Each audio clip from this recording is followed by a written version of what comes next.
I got a question from Jackie asking how I vet contractors. That's a little bit tough thing for me to answer because obviously I always try to answer these questions to help the average landlord. The assumption being that the advice would work for anyone that owns a single rental property on up to someone who owns an extremely large portfolio, or even maybe a property manager such as myself would find this information valuable. It's all the same information. It's based upon my experience. So it's a little tough for me to answer that because our need for a contractor is different than the average landlord's need for a contractor. We're high volume. We just are, and that gives us several advantages when dealing with contractors. We just get discounts. I mean, we're giving contractors sometimes 6 figures of referrals a year, and that just gives us a whole lot of advantages that not every landlord's going to have. But I guess I could speak to what I used to look for and how I've changed. I used to look for contractors that had a relationship with me, that would make my problems their problems. A contractor that I get a solution, such as HVAC or whomever, I could call up and say, hey, I'm in a bind with this tenant. They've been through a lot. Can you actually put them to the top of your list? Can you help me out because you and I have a relationship? And I used to align myself with these contractors such as that, and it never really worked out. So I would have relationships with these solutions. I would go to lunch with them. I would be friends with them. I'm still friends with them, even though I don't currently use these companies. That mindset didn't seem to work out. Now, I didn't go looking for this, but as we upgraded, my property management company, Grow Property Management, started upgrading its contractors, we just naturally see a certain contractor mindset that I find that we're interacting with. And the contractor mindset that we are kind of interacting with now seems to be guys that actually have kind of a code. They just kind of are. They have decided this is the quality that I am going to produce, and they stick to that code. They don't deviate from it. So when they come into my personal home, they don't say, hey, Joe, you give me so much business, I'm going to give you a discount on this work. No, they stick to a rigid code. This is what the cost is. This is a fair cost. They basically do an honest job, and they are somewhat rigid with it. They just basically have set themselves up with the parameters, aligning it with certain ethics, aligning it with certain what they decided who they want to be, and they stick to it. And then a lot of our contractors seem to have that same exact universal mindset. They have become very friendly with us, but initially they were very rigid with us. So initially a lot of these contractors had no need or an interest to do business with us because they also tend to be the top reviewed contractors in their market.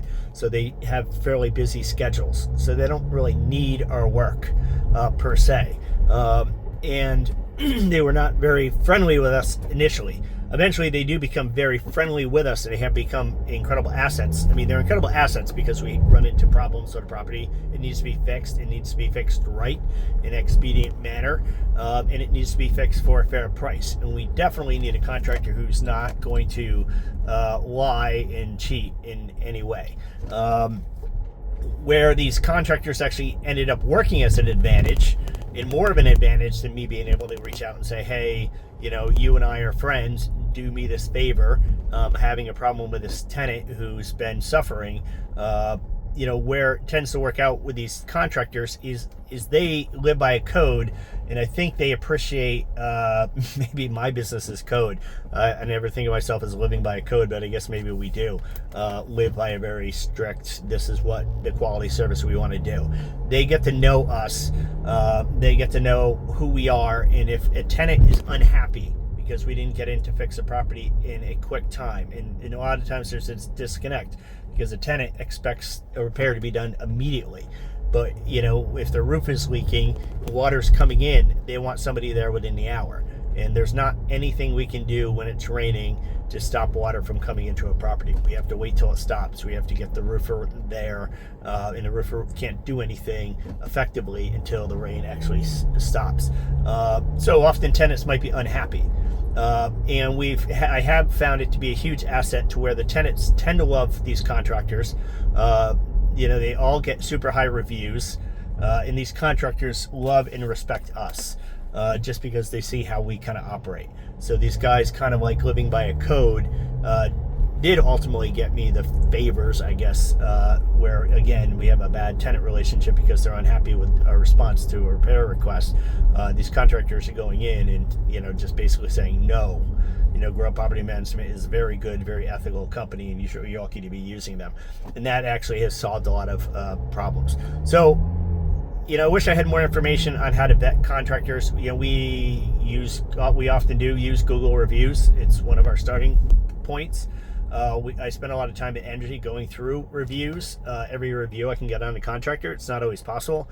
Not every good contractor has reviews out there. If a good contractor is very good, they're going to be used, at length by somebody. If a contractor is doing full renovations for somebody, they only need 2 or 3 clients to do full renovations and their docket is full. They're not going to have a lot of reviews. But I would recommend using reviews, going through the reviews. A bad review does not necessarily mean a bad contractor. Read the review and see if you agree with the person who's writing the review or not. Again, you will see some unreasonable reviews, and you wouldn't necessarily just look at the overall score, although that's how I start. So I wish I had a little bit better advice for you than that. But again, like I said, we don't necessarily going after nice guys.